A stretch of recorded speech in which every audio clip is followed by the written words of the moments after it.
간절히 축복하며 기도하옵나이다. 아멘. 인사 나누시기 바랍니다. 주의 이름 환영하고 축복합니다. 은혜 받으시기 바랍니다. 네. 이제 사람은 기억하는 존재입니다. 성경도 기억하라는 말씀을 꽤 많이 해요. 우리 인생을 향해서 힘들고 어려울 때든 교만해질 때이든 야, 너 기억해라 하고 말씀하실 때에는 하나님의 은혜로 살아온 인생임을 잊지 말라는 의미가 되겠죠. 사람이 뭐를 기억하느냐에 따라서 행복해지기도 하고 불행해지기도 합니다. 과거의 이 시간들의 흔적들이 오늘 나의 기억 속에 고통과 아픔과 상처로 남아있으면 인생은 슬픔이 될 것이고, 좋은 기억이 담겨져 있으면 행복한 미소를 짓게 되겠죠. 또 나 혼자의 기념도 있겠지만 둘이 만나 이제 결혼을 하게 되면 결혼 기념일이란 기념일이 생기게 돼요. 둘의 인생에는 아주 의미 있는 기억해야 되는 시간이죠. 자, 이 기억이 공동체로 가고 나라와 민족으로 가면 또 기념할 만한 기념일이 되고, 그 기념을 위해서 기념비를 세우기도 하고 어떤 상징물, 기념관을 만들기도 하고 그런 것이 있죠. 미국이라는 나라는 이제 동쪽에는 영국의 식민지였었고 서쪽은 스페인의 식민지였습니다. 독립운동을 시작하면서 프랑스의 도움을 꽤 많이 받아서 독립을 이루게 됐고, 100년이 되는 1886년에 프랑스가 100주년, 미국 독립 100주년을 기념해서 자유의 신상을 만들어서 보냈고, 지금 미국의 상징물이죠. 뉴욕에 있는 자유의 신상, 한쪽 손에 횃불을 들고 있는 모습인데, 그 자유의 신상의 의미는 자유하고 민주주의의 의미가 어떤 것인가 하는 것을 생각해 보게 하는 상징물이죠. 프랑스는 프랑스 혁명을 거쳐서 이제 민주화, 왕정에서 민주화로 바뀌어졌는데 100년째 되는 해에 만국 박람회를 열면서 프랑스 파리에 에펠탑이라는 하는 철탑을 세웠습니다. 원래 의도는 100주년을 기념하고 만국 박람회가 끝나면 철거하려고 했는데, 워낙 사람들이 이제 이거를 열광하고 또 거기를 보고 싶어하고 해서 지금 프랑스의 대표적인 랜드마크가 됐죠. 그래서 프랑스 파리에 간 사람들은 꼭 에펠탑을 방문하게 되고, 그걸 통해서 프랑스 혁명의 의미를 되새겨보기도 합니다. 우리나라는 제가 제3리 3.1운동 순국기념관을 뽑았는데 3.1운동 밀제 식민지로부터 3.1운동에 대한 이제 자유, 독립에 대한 열망이 표출이 됐었어요. 근데 그 중에 특별히 수원에 있는 제암리라는 마을에 교회를 중심으로 해서 많은 그리스도인들, 동네 사람들이 독립만세운동을 했고, 이게 4월 15일 날 다 체포가 돼서요, 제암리 교회에 모든 마을 사람들을 다 거기다 가두고 문을 잠근 다음에 밖에서 총으로 난사를 해서 다 학살을 했습니다. 그리고 마을을 다 불태워버렸어요. 그래서 나라의 독립을 열망했던 믿음의 우리 선조들, 또 독립에 대한 열망을 담아서 제3리 3.1운동 순국기념관이라는 게 세워졌죠. 이스라엘 가면 야드바셈이라고 하는 기념관이 있습니다. 제가 선교를 하면서 그것도 들려봤는데요. 이 야드바셈은 나라를 잃은 이스라엘 민족의 서러움을 담았어요. 그래서 2차 대전 당시에 히틀러에 의해서 600만 명의 유대인들이 학살을 당한 그 참상의 기록들, 또 그 사진들, 또 그 유골들이 거기에 전시되어 있어요. 그리고 이제 가이드를 통해서도 들었고 제가 직접 목격하기도 했는데, 거기 학생들이 끊임없이 거기를 방문을 해요. 우리 갔을 때도 많은 초등학교, 중학교, 고등학생들이 방문했는데, 제가 충격받은 건 거기 있는 모든 아이들이 철철 눈물을 흘려요. 얼마나 많이 교육받았고 그 참상을 보면서 나라를 잃어버린 서러움이 어떤 것인지, 나라가 없는 이 민족이라는 게 얼마나 고통받고 고난을 당하는 건지, 그래서 거기를 늘 방문하면서 잊지 말아라. 그래서 벽에 큰 글씨로 이렇게 쓰여져 있습니다. 우리는 용서할 수 있다. 그러나 우리는 잊을 수 없다. 미움과 분노를 가지면 나라와 건전한 민족과 삶을 살 수 없습니다. 그래서 용서는 해야 돼요. 그러나 이 뼈아픈 역사의 비극은 잊지는 말아라 하고 큰 글씨로 벽에 쓰여져 있고, 거기를 방문한 모든 사람의 가슴에 새겨진 기념관이 되겠죠. 자, 이스라엘 백성은 애굽의 종살이로부터 해방이 돼서 광야에 40년을 거쳐서 그렇게 꿈에도 그리던 하나님의 약속의 땅, 언약의 땅, 축복의 땅 가나안에 들어와서 요단강을 건넜어요. 근데 하나님은 그냥 가나안으로 들어가도록 하지 않으시고 그 땅을 길갈이라는 이름도 새로 지었어요. 대굴대굴 굴러간다는 의미의 의성으로부터 나온 것인데, 굴러간다. 애굽의 종살이의 소름도 다 굴러가고 그 광야의 고통과 고난과 그런 아픔도 다 굴러서 지나간 다음 이제부터 하나님 약속의 땅인 그곳에서 행복과 평안과 기쁨이 넘치는 하나님과 함께하는 놀라운 인생이 펼쳐질 걸 기대하면서 붙여진 이름이고, 지난주 살펴본 것처럼 요단강 안에 12개의 돌을 세웠잖아요. 제사장의 손 발밑에. 말씀드린 대로 그곳은 하나님의 은혜를 잊지 말아라. 너희들이 어떻게 출애굽에서 광야를 지나서 요단강을 어떻게 건넜는지 하나님 은혜를 절대로 잊지 말라는 기념비이기도 하고, 저와 여러분에게는 십자가의 은혜의 기념비입니다. 주님의 십자가로 구원받은 하나님의 자녀가 됐기 때문에 우리의 마음속 깊이 하나님의 십자가의 은혜가 흘러가야 돼요. 그 보혈의 피가 흘러가야 돼요. 이거를 잊어버리는 순간 우리는 방탕하게 되고, 우리는 탐욕과 욕망에 빠지게 되고, 교만하게 되고, 은혜 없는 인생, 내가 주인된 인생을 살아갈 수밖에 없죠. 또 다른 하나의 의미는 과거와 단절됐다는 의미죠. 이제 거기는 물이 흘러가면 보이지 않게 되거든요. 다시는 광야로 돌아갔어도 애굽으로 돌아갔어 안 되는 가나안의 이 복된 땅에 하나님과 함께하는 삶을 살아야 되는 것처럼 과거와 단절된 새로운 삶의 시작을 의미하는 이제 그런 의미가 담겨져 있다고 했잖아요. 우리는 지나온 시간에 과거의 실패, 상처, 고통과 아픔과 단절된 오늘의 시간, 하나님이 주신 새 생명으로 주신 귀한 삶을 내가 믿음으로 살아내야 되겠죠. 자, 오늘은 그러면 길갈에 세워진 돌의 의미는 어떤 의미가 있을까? 두 가지를 생각해 보려고 합니다. 첫 번째는 지난주 말씀과 연결해서 요단강을 건널 때 그 요단강 안은 이스라엘 백성의 그 지나온 시간들의 고통과 죄로부터 하나님 백성으로 새로운 출발을 알리듯이 저와 여러분들은 예수님의 십자가에서 내가 죽음을 선언하는 십자가 은혜의 기념비라고 말씀드렸잖아요. 요단강 안은 내 죽음을 상징하는 것이고, 요단강을 건너서 길갈에 세워진 기념비는 이제부터는 내가 예수님과 함께 살겠습니다. 예수님과 함께하는 삶의 기념비가 될 것입니다. 그러면 가나안 땅의 의미는 나 혼자 살면 안 되고, 내 힘으로 살면 안 되고, 세상의 방식으로 살면 안 되는 하나님과 함께하는, 하나님의 말씀에 순종하는 백성의 삶이어야 되고요. 지금 우리의 삶은 십자가의 죽음 안에 나의 죄와 크원에 용서받았고, 나의 죽음을 보았고, 내가 이제 주님 안에 새로운 피조물이 돼서 주님과 함께 새로운 삶을 살아가는, 주님과 함께하는 삶의 기념비가 되어야 될 것입니다. 여러분, 이전 우리가 성경을 볼 때 구속사적 관점으로 본다고 말하는데, 구약과 신약을 관통하는 구속사적 관점으로 다시 성경 보기를 하면 여호수아 3, 4장의 의미가 조금 달라져요. 여러분이, 저도 지금 요단강 앞에 서 있어요. 아직 광야예요. 여기를 건너야 약속의 가나안 땅으로 들어가게 되고 그 복을 누리게 될 텐데, 이 강을 어떻게 건너갈 것인가? 내게는 방법도 없고 길도 없고, 주님이, 하나님이 함께 하셔야만 되고 하나님의 인도를 받아야 되잖아요. 근데 그 흘러오는 물이 강을 넘쳐서 이제 흘러왔다고 하니까 이 거대한 물결은 세상의 물결이겠죠. 내가 부딪힌 삶의 현실의 거대한 이 세상의 물결이 나를 두렵게 하고, 나를 절망시키고, 나를 고통스럽게 실패의 자리로 몰아가기도 하고, 구속사적 관점으로는 그 거대 흘러오는 물은 죄의 물이고 사망과 심판의 물일 것입니다. 그래서 하나님 나라에 들어갈 수 없고 용서받을 수도 없고, 내 삶이 이렇게 끝나버린 광야의 삶일 것 같았던 그 순간, 그 자리에 이스라엘 백성은 제사장이 맨 언약궤가 앞에 갈 때에 그거를 따라서 요단강을 건너가야 되듯이 저와 여러분은 예수님을 따라서 가야 요단강을 건널 수 있습니다. 성경을 한번 확인해 보세요. 여호수아 3장 11절에 이스라엘 백성은 이렇게 말해요. 보라, 온 땅이 주의 언약궤가 너희 앞에서 요단을 건너가니. 자, 언약궤가 요단을 건너가고 그 뒤를 따라서 건너갈 수 있는 것이죠. 신약 성경 말씀으로 바꾸면 요한복음 1장 29절 하반절이 될 거예요. 보라, 세상 죄를 지고 가는 하나님의 어린 양을 보라. 우리는 늘 보아야 되고 따라가야 될 게, 세상 죄를 지고 간 하나님의 어린 양 되신 예수 그리스도를 따라가야 되고, 그 주님의 인도를 받아서 구원을 받고 하나님의 자녀가 되는 것이죠.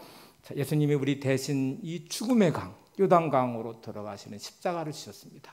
이스라엘 백성의 길을 여시기 위해서 제사장들이 언약궤, 하나님 임재하심의 그 언약궤를 메고 요단강으로 들어갔죠. 다시 성경을 보세요. 여호수아 3장 15절 16절. 요단이 곡식 거두는 시기에는 항상 원덕에 넘치더라. 궤를 맨 자들이 요단에 이르며 궤를 맨 제사장들의 발이 물가에 잠기자 곧 위에서부터 흘러내리던 물이 그쳐서 사르단에 가까운 매우 멀리 있는 아담 성읍 변들이 일어나 한 곳에 쌓이고 아라바의 바다 여매를 향하여 흘러가던 물은 온전히 끊어짐에 백성이 여리고 앞으로 바로 건널세. 자, 이제 말씀을 좀 주목해 보셔야 되는데 15절 16절에 제사장들이 언약궤를 맨 발걸음이 요단강 물을 딱 밟았을 때 강물이 멈췄대요. 멈춰서 더 이상 흐르지 않게 했고 그 강물이 뒤로 물러가기 시작해 쌓이기 시작했는데 어디까지 쌓였냐면 아담 성읍까지 쌓였다. 여기 아담 성읍이 대단히 중요합니다. 이제 다시 구수사적 관점으로 살펴보면 이 아담 성읍은 실제로 이 가나안 땅에 존재하는 성읍이었어요. 그리고 요단강에서 18km 뒤에 있는 이제 성읍이었는데 여러분 우리가 예수 그리스도의 십자가가 요단강 물에 딱 죽음의 그 강을 밟는 순간에 우리의 죄는 끊어지게 되고 사망의 권세도 끊어지게 되고 우리에게 구원의 큰 길이 열려서 영생을 얻은 하나님의 자녀가 됐습니다. 그래서 그 흘러오는 모든 물이 딱 멈춰서고 한 방울도 더 이상 흐르지 않게 되고 그 뒤로 물러서 어디까지 쌓였어요? 아담 성읍까지. 우리 죄가 아담으로부터 흘러왔던 이 모든 죄의 사슬을 주님의 십자가가 다 끊어내시고 우리의 저주의 사슬을 다 끊어내시고 우리의 모든 실패와 고통과 고난의 삶의 모든 것들의 고리를 다 끊으시고 막아주신 주님의 십자가를 통해서 그 물이 거슬러 올라가서 그 죄가 아담까지 거슬러 올라가듯이 그 모든 죄를 다 주님의 십자가가 해결하고 회복시켰다는 말씀이기도 하죠. 자, 그래서 우리는 주님의 십자가에서 내 죽음을 선언하셔야 되고 요단강 물 안에서 길가에 세워진 기념비처럼 이제 우리는 주님과 함께 살아가는 삶이 되셔야 됩니다.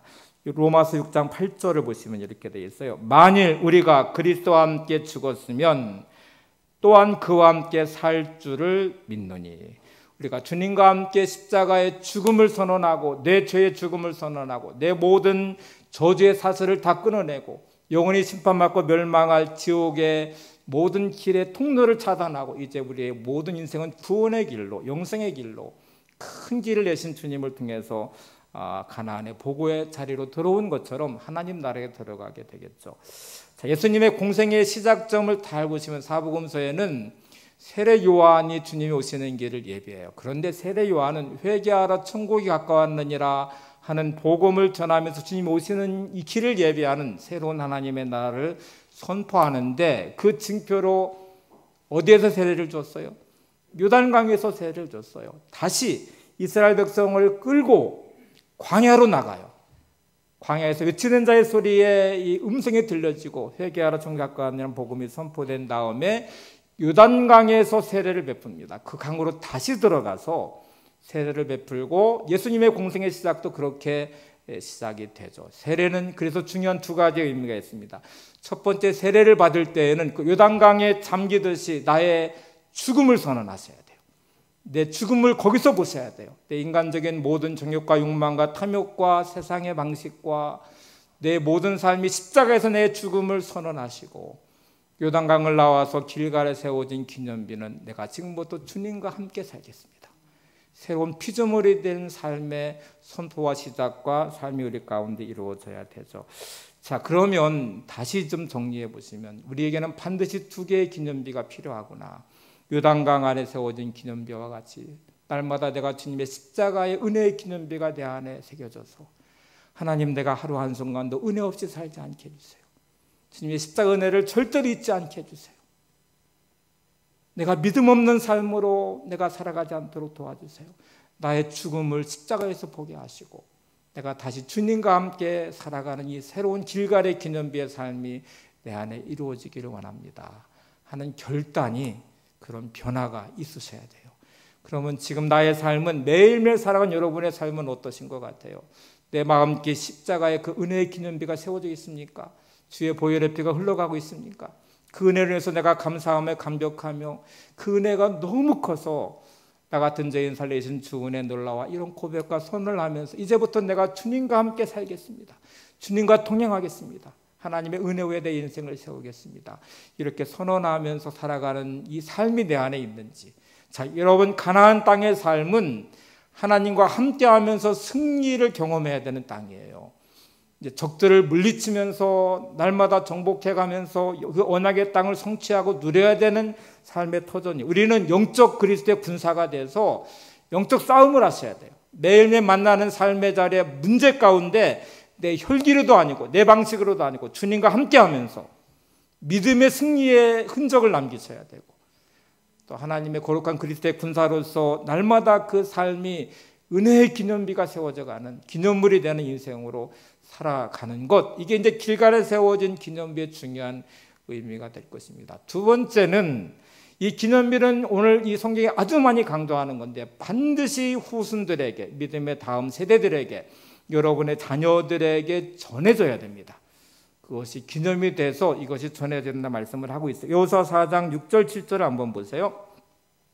이것이 너희 중에 표징이 되리라. 후일에 너희 자손들이 물어 이르되 이 돌들은 무슨 뜻이냐 하거든 그들에게 이르기를 요단물이 여호와의 언약궤 앞에서 끊어졌나니 곧 언약궤가 요단을 건널 때에 요단물이 끊어졌으므로 이 돌들이 이스라엘 자손에게 영원히 기념이 되리라 하라 하니라. 자, 이 길갈에 세워진 기념비는 반드시 너의 후손들에게도 영원한 기념비가 되게 해라 하고 말씀을 해요. 하나님은 이렇게 끝내지 않고 또 강조를 합니다.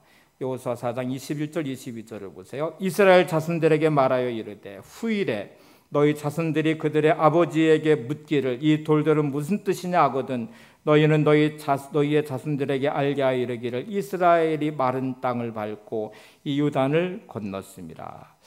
여러분, 이 기념비가 내 안에도 세워져야 되고 나의 자녀들에게도 세워져야 되고 믿음의 후손들에게 계속 이어져야 되고 교회에서는 믿음의 다음 세대들을 세워가야 되고, 이게 중요한 책임이 우리에게 있다는 말이잖아요. 후일에 너희 자손들이 그들의 아버지에게 묻기를 이 돌들이 무슨 뜻이니까, 이게 도대체 이게 뭐예요? 무슨 의미예요? 이렇게 물으면 너희는 너희 자손들에게 알게 하라 이렇게 말씀을 하세요. 한 가지 반복해서 하나님이 하시는 말씀이 있는데, 너희의 하나님 여호와가, 이 주어예요.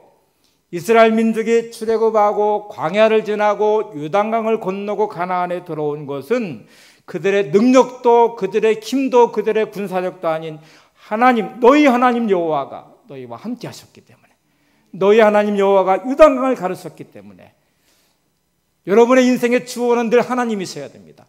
하나님이 나의 인생을 이렇게 인도하셨습니다. 하나님이 나의 인생을 이렇게 도우셨습니다. 내가 하나님의 은혜로 이렇게 살아갑니다. 내 인생의 주어는 늘 하나님이어야 되죠. 그래서 내가 죽어야 돼요. 내가 인생의 주인 노릇하지 않아야 돼요. 내 마음대로 살지 않아야 돼요. 그리고 이 인생의 기념비, 길갈에 세워진 기념비는 반드시 여러분들의 자녀들에게, 믿음의 다음 세대들에게 전해져야 됩니다. 그들의 인생도 여호와 하나님이 주어가 되는 인생이 되도록 만드셔야 돼요. 이게 우리의 중요한 책임이에요. 교육한다는 것, 가르친다는 것은 현재에 초점을 둔 게 아니라 미래를 향해 열어놓은 것입니다. 나의 삶의 초점이 현실에 안주하는, 내가 자녀를 키울 때 너 공부 잘해야 돼, 너 출세해야 돼, 너 세상에서 나고자가 되면 안 돼, 이런 열정으로 그들의 인생을 세워가는 것도 결국 그들의 미래를 향한 것이잖아요. 그 부모가 그런 열정이 있잖아요. 근데 여러분, 더 중요한 것은 그렇게 살아가는 그들의 인생이 자기가 주인 노릇하는, 세상의 가치에 물들어 버린 자녀가 아니라 하나님이 주어가 되는 인생이 되도록, 하나님 역사하는 인생이 되도록 내가 그거를 감당하고 책임지고 가르치는 사명이 내게 있어야 된다는 것입니다. 여러분, 이거 한번 점검해 보셔야 돼요. 나는 정말 내 인생은 그 은혜로 살아감을 내가 확신하고 그 은혜에 감격하는 삶의 은혜의 기념비가 내게 있는 것인가? 그렇다면 내가 내 인생에 내 힘으로 살아오지 않음을 내가 알고 하나님의 은혜로 사는 것임을 깨닫고 고백하는 내가 지금 나라면 내 자녀를 향해서 그런 마음으로 교육하십니까? 그런 마음으로 신앙을 전수하고 있습니까? 하나님이 아니면 안 됩니다. 이 아이의 인생을 하나님이 책임져 주셔야 됩니다. 하나님이 도우셔야 됩니다. 이런 마음이 정말 여러분에게 있다면 예배의 소중함을 가르치셔야 되죠. 예배가 목숨보다 중요하다는 걸 가르쳐야 되죠. 세상의 가치에 대한 그 열정이 있는데 왜 신앙에 대한 열정, 교육, 이 마음은 내게 없어요. 하나님 아니면 안 되잖아요. 하나님의 은혜 없이는 안 되잖아요. 하나님의 도움 없이는 안 되잖아요. 근데 왜 그 아이에게 말씀에 대한 교육이 없어요? 예배가 얼마나 중요한지, 너의 인생은 예배가 가장 중요하다. 예배에 목숨을 걸어야 된다. 물질에 대해서 치우치는 자녀가 아니라 청지기의 사명을 감당하도록 받은 재물관을 가르쳐야 되죠. 헌금과 11조를 가르쳐야 되죠. 이것이 얼마나 중요한지, 하나님이 나를 도우셔야 되고 나를 책임져 주셔야 되고, 하나님이 세우지 않는 가정은 무너집니다. 하나님이 지켜주지 않는 기업도 무너집니다.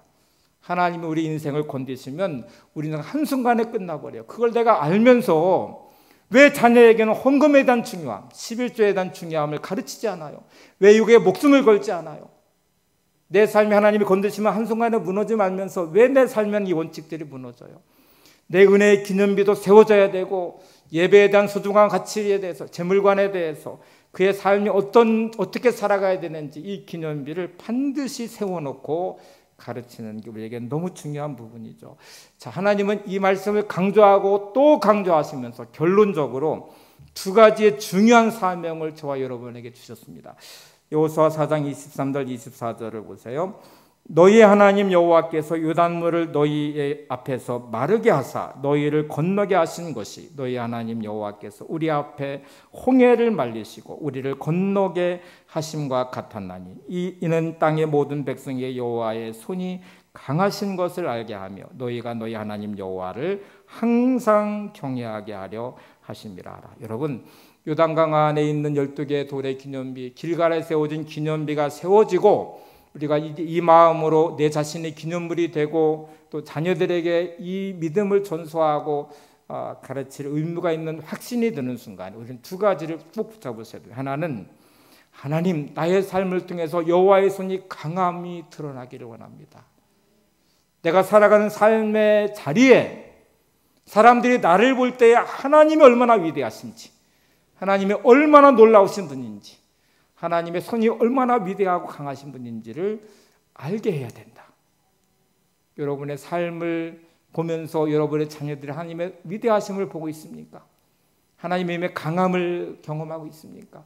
여러분의 직장이나 사업장이나 여러분의 삶의 터전에서 주변 사람들이 여러분의 삶을 보면서 하나님의 위대하심을 경험하고 있습니까? 주의 은혜 통로로 열려져 있습니까? 우리는 이 사명이 주어진 사람들에게 은혜의 기념물로서의 내 삶을 살아가면서 하나님, 내 삶은 부자가 되고 성공하고 그래서 그것이 드러나는 게 아니라 내 삶이 언제나 하나님의 위대하심을 드러내는 삶이 되기를 원합니다. 하나님 역사하심 있는 인생, 은혜의 인생됨을 드러내기를 원합니다. 또 다른 하나는 너희는 너희 하나님 여호와를 항상 경외하라 하고 말씀하세요. 그게 우리의 모든 삶은 하나님을 늘 경외하는 삶이 되어야 된다는 것이죠. 자, 이제 제 얘기를 한번 해볼게요. 저에게 아들이 둘이 있어요. 아들 둘에게 저는 가끔 말씀드렸지만 언제든지 할 수 있는 말이 있습니다. 제가 죽을 때 마지막 유언할 말도 저는 있습니다. 다른 거는 모르겠어요. 근데 두 아들에게 저는 마지막 해주고 싶은 말은 예수 잘 믿는 사람이 되라. 이게 제가 해줄 수 있는 최고의 말이에요. 예수 잘 믿는 사람이 되라. 네가 세상에서 이렇게 저렇게 살아갈 수 있고 이 일 저 일 할 수도 있고 이런 일 저런 일 만날 수 있는데 너의 생명의 주권자는 하나님이셔. 너는 예수 그리스도의 십자가의 보혈로 구원받은 하나님의 자녀야. 너는 예수님의 주인된 인생이 돼야 돼. 그래서 예수 잘 믿는 사람이 돼야 돼. 제가 해줄 수 있는 마지막 말이고 가장 중요한 말이에요. 여러분들이 목사님 우리에게 해줄 수 있는 가장 중요한 말이 뭡니까 하고 물어보면 저는 서슴없이 예수 잘 믿는 사람이 되십시오. 이것보다 더 중요한 게 없으니까 그렇죠. 저는 그거를 위해서 좋은 부모가 되는 목적도 제 삶을 통해서 하나님의 살아계심이 드러내는 삶이 되어서 아빠를 볼 때에 정말 하나님 살아계시구나. 하나님을 내가 의지해야 되겠구나. 하나님 함께 하시는 인생이구나 하는 것을 드러내는 인생 됐으면 좋겠어요. 저희 목회의 초점도 여러분에게 예수 잘 믿는 사람의 모습이 드러나서 은혜의 기념비처럼 그렇게 보여줬으면 좋겠어요. 그래서 여러분들도 그런 은혜 안에서 예수 잘 믿는 사람이 되기를 소망합니다. 오스왈드 챔버스의 아주 유명한 말이 있는데 이렇게 말을 해요. 우리는 하나님의 기도에 응답하신 것을 증명하기 위해 여기 있는 것이 아닙니다. 하나님의 은혜에 살아있는 기념물이 되기 위해 사는 것입니다. 여러분, 내가 막 기도 열심히 해서 하나님이 이렇게 응답하셨어, 하나님 이렇게 부자 되게 하셨어, 하나님 이렇게 출세하게 하셨어, 그게 우리의 목적이 아니에요. 우리의 목적은 하나님 나의 삶을 통해서 하나님 은혜의 기념물이 되는 삶이 되기를 원해요.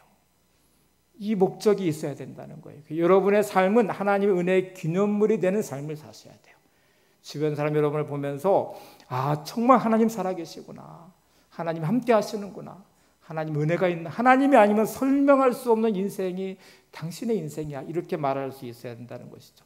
자, 그러면 여기에서 하나 생각해 보셔야 돼요. 내가 잘 될 때만 그럴까요? 내가 출세할 때만 하나님의 살아계심의 은혜의 기념물이 될까요? 내가 부자가 될 때만 하나님의 은혜의 기념물이 될까요? 실패하면 아닌가요? 병들어 버리면 하나님 은혜의 기념물이 될 수 없나요? 성경은 그렇게 말하지 않아요. 여러분, 너무 잘한 요셉의 인생을 보시면 애굽의 총리가 됐을 때만 하나의 은혜의 기념물이 된 게 아니에요. 형제들에게 팔려간 그 억울한 자리에서도, 애굽의 노예 보디발의 노예로 살아가는 그 힘들고 고통당하는 버려진 것 같은 아무도 주목하지 않은 그 인생 속에서도 하나님이 함께 하셨고 그의 삶은 형통했대. 은혜의 기념물이 됐어요. 감옥에 갇혀 있는 그 억울한 상황에서도 요셉은 하나님의 은혜의 기념물이 되고 있어요. 다윗의 인생은 왕이 됐을 때만 하나님 은혜의 기념물이 됐습니까? 성경이 더 주목하는 것은 아니, 도망자 인생의 광야 시간이 훨씬 더 중요하게 우리에게 부각되고 있어요. 그 안에 수많은 시편의 고백들은 다 광야의 시간에, 도망자의 시간에 나왔어요. 너무 억울하고 아무도 지켜주지 않는 하루하루 목숨이 위태로운 그 상황이지만 여호와가 나의 목자시니 내게 부족함이 없다. 이런 다윗의 믿음이 은혜의 기념물이 되죠. 아둘람군에 도망가 있을 때 400여 명의 사람이 찾아온 그 이유는 다윗을 보면서 하나님 은혜의 기념물이 된 다윗을 보잖아요. 그럴 때 인생의 희망을 찾고 자신의 삶을 회복시키는 은혜의 기념물의 자리에 세워진 다윗을 통해서 다윗 왕국에 다 이 기둥 같은 사람들로 용사로 다 세워지는 변화가 그 안에 일어나잖아요. 그래서 여러분, 하나님 나의 삶이 힘들고 어려운 이 고통의 시간 중에도 하나님의 은혜의 기념물이 되기 원합니다. 실패한 그 순간에도 하나님의 은혜의 기념물이 되기 원합니다. 아무도 주목하지 않는 그 삶의 자리에서도 하나님 함께 하시는 내 삶을 통해서 하나님의 은혜의 기념물이 되기 원합니다. 내 삶이 주 안에서 형통할 때에도 교만하지 않고 하나님의 은혜의 기념물이 되기 원합니다. 오늘 이 결단과 변화와 은혜가 있기를 바랍니다. 제가 마지막으로 한 사람 좀 간증을 전해드리고 설교 마치려고 그래요. 이 메리라는 분인데 너무너무 유명한 노벨 문학상을 받은 펄벅 여사라는 분이 계십니다. 그 펄벅 여사의 어머니예요. 펄벅 여사가 기억하는 어머니의 초상이라는 이 책에 그 어머니에 대한 기억을 다 담아놨어요. 22살에 이 어머니 메리는 결혼을 했어요. 남편은 목사이고 선교사여서 중국이라는 그 당시에는 아주 미개한 땅에 중국에 선교사로 갔습니다. 거기 가면 풍토병에 들기도 하고 언어가 통하지 않는 그 외로움과 답답함도 있고 경제적 어려움도 있고 그 많은 고통과 고난의 시간들을 견뎌내면서 그 어린 나이 22살의 나이로 중국 땅에 남편을 따라갔어요. 7명의 자녀를 낳았는데 4명의 자녀가 죽었어요. 풍토병으로도 죽고 경제적 어려움으로 이렇게 막 먹지 못해서 영양실조에 걸리기도 하고 그 고통과 고난의 그 시간들을 보냈는데 펄벅 여사가 기억하는 어머니는 불평이 없는 어머니, 근심이 없는 어머니. 그래서 그가 이 어머니의 초상이라는 책에 기록한 그 어머니의 기록 중에서 한 부분을 인용해 볼게요. 이렇게 그 어머니를 기록해요. 그러나 그 당시 우리는 어머니의 고통을 알 수 없었습니다. 왜냐하면 어머니는 우리를 조금이라도 즐겁게 해주시려고 하셨고 고생을 모르게 하시려고 쾌활하게 노래를 불러주셨고 잡지 같은 데서 재미있는 그림을 찾으면 오려두었다가 우리들의 방을 장식해 주셨습니다. 놀라운 일이죠. 여러분, 4명의 자녀를 잃은 어머니, 그 지극한 가난에 고통당했던 어머니, 풍토병에서 고통당했던 어머니. 그런데 그 어머니는 3명의 남아있는 자녀들에게 그 모습을 보이지 않아요. 은혜의 기념물이 되려고 아이들 앞에서는 행복한 모습으로, 미소 짓는 모습으로 함께 노래하고 찬양하고 그런 모습. 그래서 펄버 교사가 어릴 때 전혀 몰랐대요. 어른이 되고 나서 어머니의 삶을 들여다보니까 그 많은 고통과 아픔과 그 고난 중에도 어머니 어떻게 이런 것을 견뎌내셨을까? 그 슬픔에 묶이지 않고 어떻게 어머니는 우리를 향해서 이렇게 노래를 부르시고 찬양하고 그렇게 어떻게 기쁨의 삶을 사셨을까 하는 이 놀라움이 있었어요. 그래서 어머니의 초상이 한 책에 그 어머니의 기록을 해놨어요. 그 어머니가 늘 강조해서 주신 말씀이 시편 84편 5절 6절이었다고 합니다. 주께 힘을 얻고 그 마음에 시온의 대로가 있는 자는 복이 있나이다. 그들이 눈물 골짜기를 지날 때 그곳에 많은 샘이 있을 것이며 이른 비가 복을 채워주나이다. 여러분, 이 은혜의 기념비의 삶을 살았던 이 메리 펄버 교사의 그 어머니는 가슴 깊이 새겨뒀던 이 말씀이에요. 자녀들에게 이 말씀을 늘 강조하면서 이 말씀으로 살아라 그렇게 강조했대요. 주께 힘을 얻고, 잘 보세요. 주께 힘을 얻고 그 마음에 시온의 대로가 있는 자는 복이 있나이다. 여러분, 애굽의 종살이의 시간도 광야의 고통과 고난의 실패의 시간도 하나님께 힘을 얻는 인생이 되셔야 됩니다. 다른 건 몰라도 내 마음의 길은 맡기지 마셔야 돼요. 하나님의 가른 이 믿음의 길은 맡기지 마셔야 돼요. 기도의 길은 맡기지 마셔야 돼요. 감사의 길, 기쁨의 길은 맡기시면 안 돼요. 그래서 마음의 시온의 대로가 하나님과 연결된 인생은 너는 정말 복이 있는 인생이다. 힘들고 어렵다고 불평으로 막아버린 인생, 여러분 불평과 원망을 하시면 하나님의 은혜의 통로는 차단됩니다. 믿음이 상실돼 버려요. 기도가 사라져 버려요. 인생이 다 막혀 버려요. 근데 여러분, 광야 같은 진짜 힘들고 어려운 인생의 시간도 주께 힘을 얻고 마음의 시온의 대로가 있는 인생이 되셔야, 그게 정말 복이 있는 인생이죠.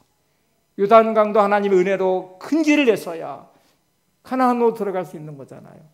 그 다음에 뭐라고 말씀하는지 보세요. 그들이 눈물의 골짜기로 지날 때 그곳에 많은 샘이 있을 것이며, 너의 인생이 눈물의 골짜기를 지나도 메리의 여사의 표현대로, 그 고백대로 말하면 나의 삶이 4명의 자녀가 죽고 지극한 가난에 신음하고 말이 통하지 않는 외로움에 있고 여러 환경의 고통과 고난에 있지만 이 눈물의 골짜기를 지날 때도 때때로 진 하나님의 이 샘이 있다고 해요. 광야 중에 오아시스를 만나듯 날마다 하나님이 주신 그 은혜의 샘에서 그 물을 마시며 그 위로함을 받으며 생명을 얻으며 기쁨을 누리고 감사가 넘치는 삶을 살 수 있었단 말이잖아요. 여러분, 우리 인생도 그래야 되지 않겠어요? 내가 눈물의 골짜기를 지난다고 신세한탄하고 인생을 묶어두지 말고 하나님이 주신 그 오아시스 같은 은혜의 샘물을 마시며 위로받고 힘을 얻고 그 능력으로 내가 살고 은혜로 살고 그래야 되죠. 마지막에 뭐라고 하고 있어요? 이른 비가 복을 채워주나이다. 자, 그 인생은 이른 비가 복을 채워준대요.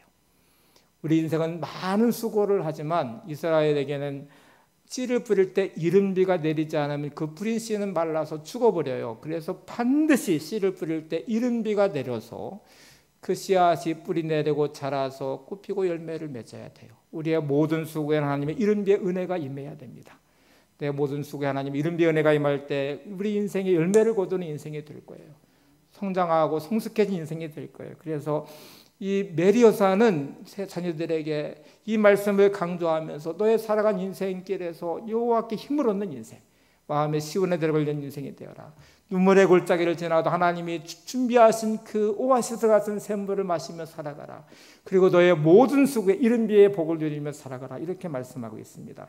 여러분, 하루하루 우리의 모든 삶이 십자가의 은혜의 기념비가 세워진 보혈의 은혜가 있는 삶이 되시기를 바랍니다. 그리고 주님과 함께 죽고 주님과 함께 살아가는 생명의 삶이 되시기를 바랍니다. 그리고 내 삶의 은혜의 기념물이 돼서 하나님을 증거하는 삶이 되시고 여러분의 자손들에게 믿음이 전수되는 은혜의 기념비의 삶이 되어 있기를 바랍니다. 큰 교회를